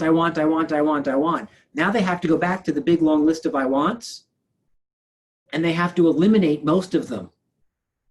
And they have to narrow it down to the top 5 must-haves. Why are you asking them to do a big brain dump and then narrow things down? Instead of just saying, hey, what are the top five important, what are the most important 5 things you want in this next house? Why are you having them go through an exercise of listing all the things that they want and then asking them to narrow it down? There's a very specific reason you're doing that. You're having them model a certain behavior. What behavior are you having them model for themselves? A lot of people don't know what they really want. And so until they walk through all of the different options, they really need to see the full list before they can understand what the top 5 would be. 100%, right? If you just ask somebody, what are the 5 most important things? Again, it's like that jarring question. They're like, well, I know I want this, but is that one of the top 5? I'm not sure, honey. What do you think, right? And so you're not helping them be right. So that's the first half of it. What's the second half? What's the actual behavior you're having them model? There's a very specific word I'm looking for. It starts with an S.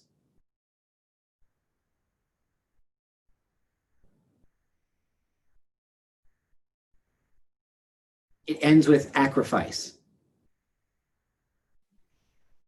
Sacrifice. There we go.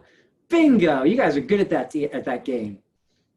You're having them model the behavior of sacrifice, right? Purchasing a house, for those of you who have ever purchased a home, do you agree that part of that process is figuring out what you're going to sacrifice? There's no such thing as a 100% house, right? It says it right at the top of your top 5 must-have list. So we're reminding them about that. There is just no such thing as a 100% house. Has anybody on this call ever built their own house from scratch, right? And so what do you know about building a house from scratch? Is that the 100% house? What did you discover, Donna? You still have to make sacrifices and choices. There's budget, there's restraints with all kinds of stuff. Right, and sometimes you think you have this 100% house, you build it, and then you move into it and think, you know what? Based on where the garden is, I should have moved this window over, right? I should have had a plug right under here for something in the way. No such thing as a 100% house, even when you build it yourself from scratch, right? And so this is an important part of this process because you're modeling for them the behavior that they're going to have to bring back to the table over and over again when they're looking for a house. They're going to have to come back to the table and say, that's an awesome house. What am I sacrificing on that? And am I willing to sacrifice that? And when they've done it before, it's easier for them to do it again. Make sense? Is this all making kind of generic global sense to you about why we're doing what we're doing and how we're doing it? Do you see how it really assists the buyer in getting clarity around what it is they are searching for in a way that no one has gone through them before? What we hear when people go through this process is like they're finished and they're like, whew, man, I'm glad I had that top 5 must-have list. I think I need a drink, right? Because they're experiencing something at a level where, trust me, they also are more and more attracted to you as their buyer's agent, to you as this professional, than they were before they started. Because they're getting something from themselves that they didn't expect, which is real crystal clarity. And the only person that they have in their sights around why that's happening is you. Right? It's like Lisa's walking me through this whole process and I'm feeling like, wow, I've got my arms around this. I'm feeling good about my answers. I'm feeling good about my clarity. I'm feeling good about the sacrifices I'm making to get us going on this journey. And guess who gets the credit? I'll never say it out loud because I don't recognize it maybe cerebrally. But Lisa's the one who's walking me through this whole process. And so by the time I get to the end of it, I think, wow, I'm not sure why I like her, but I like her a lot. Make sense? So it serves both purposes. Both purposes. Yeah, it increases your value like crazy. Go ahead, Lisa. you know, in evaluating this whole process, just think about the time management aspect of it in the big picture.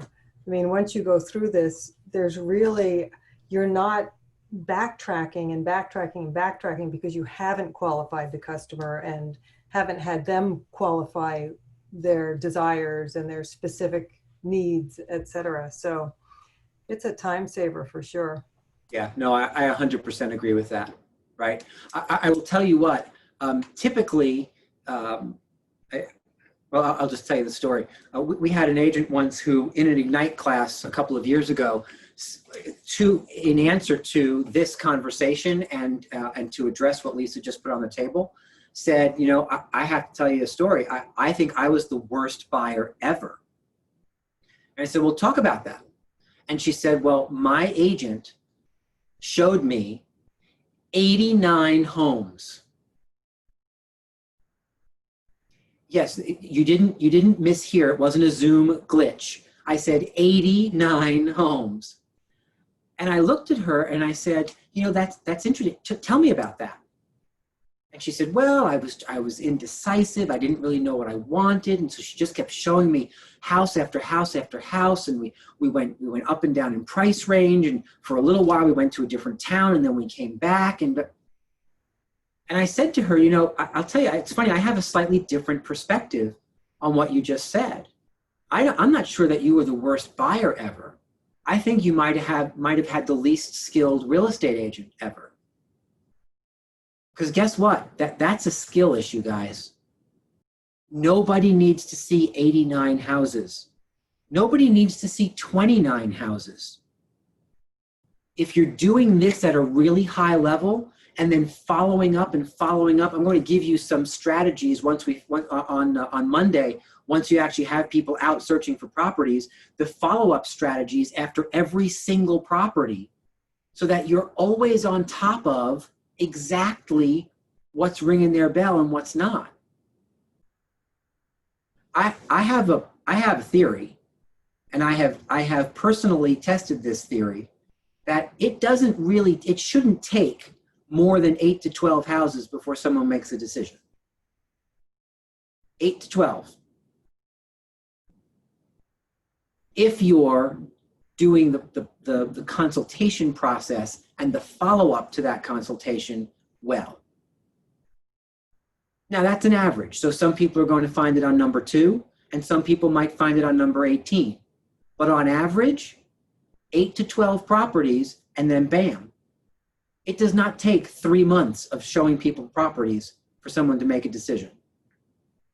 If it does, you're missing a piece of this, right? You're missing a follow-up piece of it.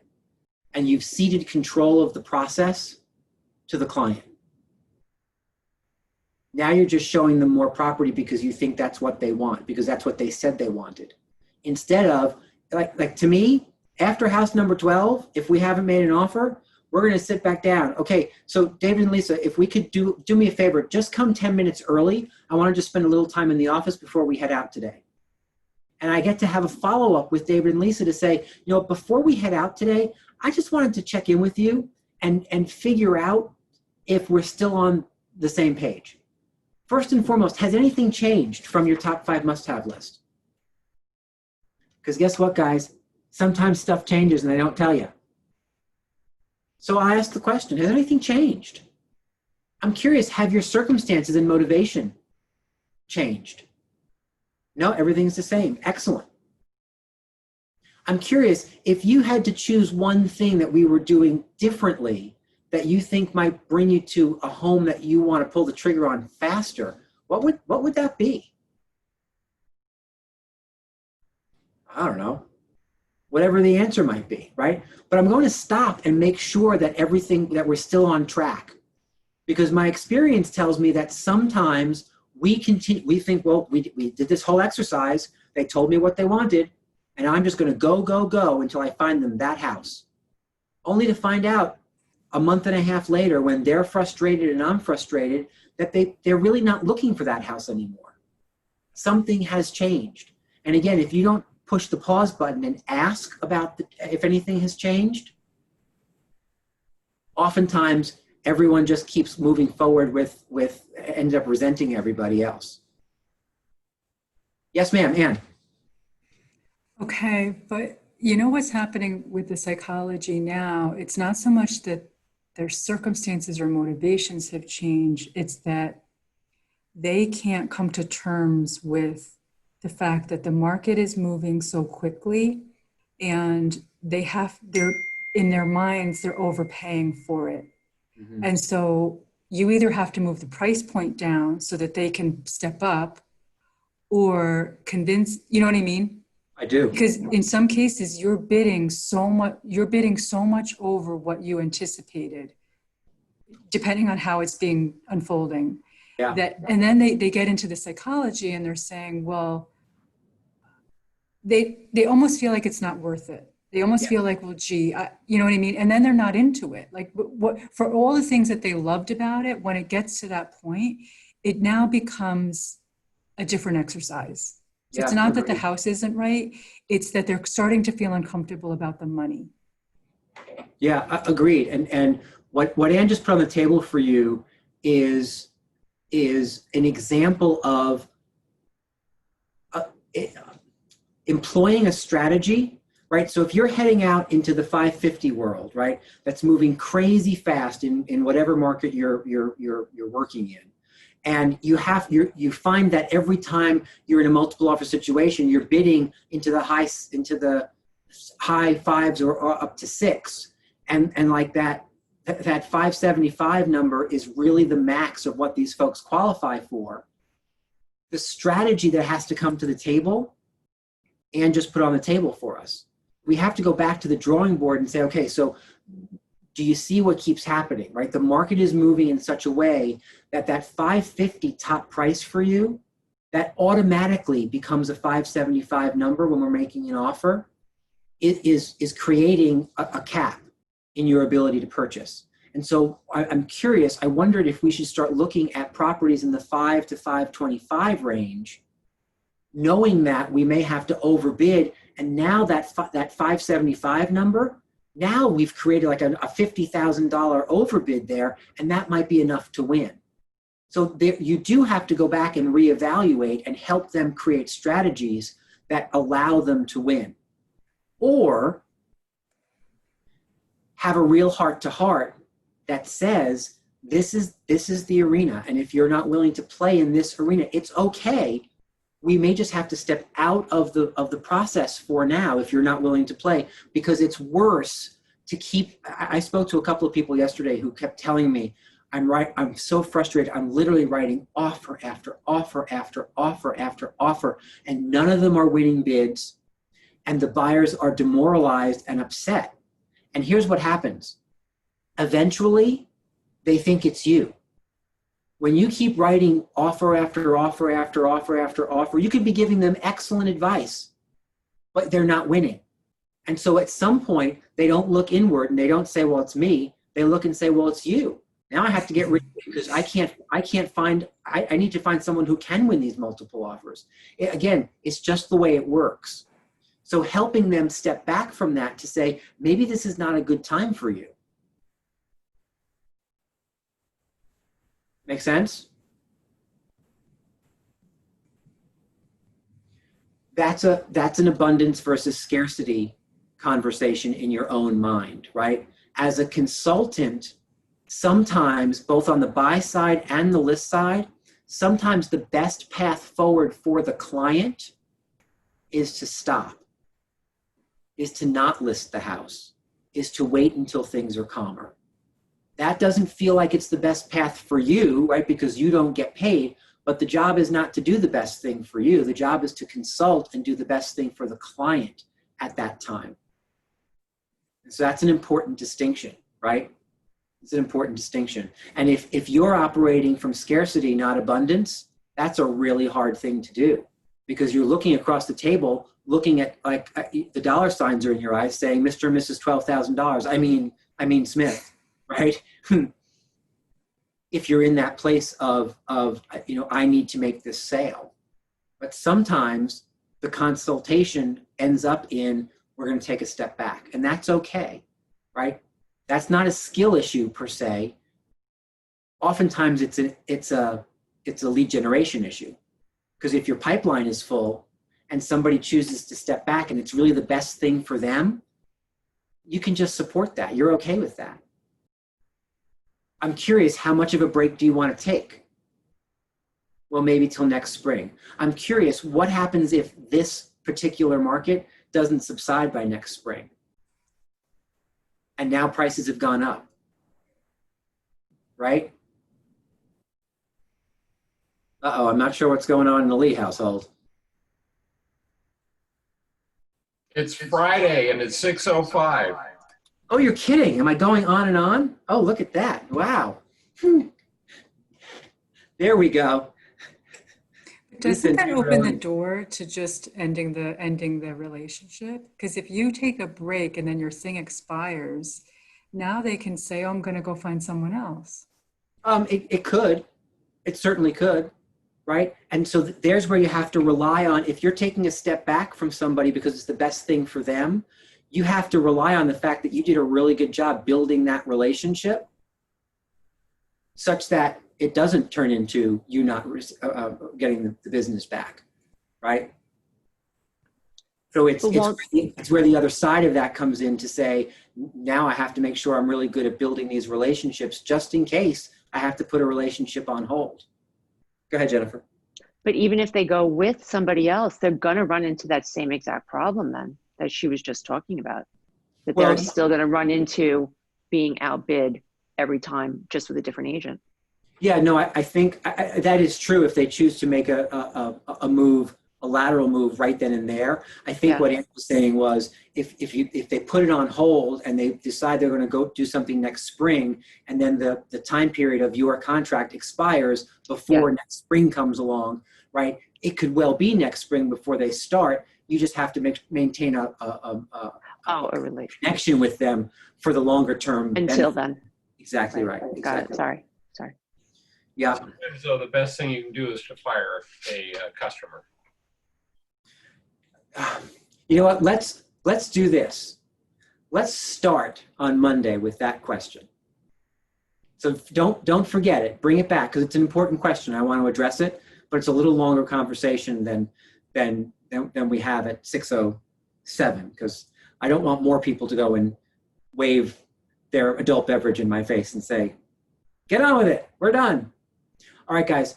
Thank you for being here. It's always my pleasure to spend time with you. Have a great weekend. Remember that Monday we report back again as to the number of appointments that we've secured. So continue to push towards your appointment number. You have a whole weekend to kind of figure out another appointment with somebody or another two, whatever your numbers are. Let's come back on Monday. We'll finish up the consultation. We'll address David's question, and we'll keep moving forward with honing your buyer skills. Have a great weekend. Take care. Have a great class. Thank you. Thanks, Rick.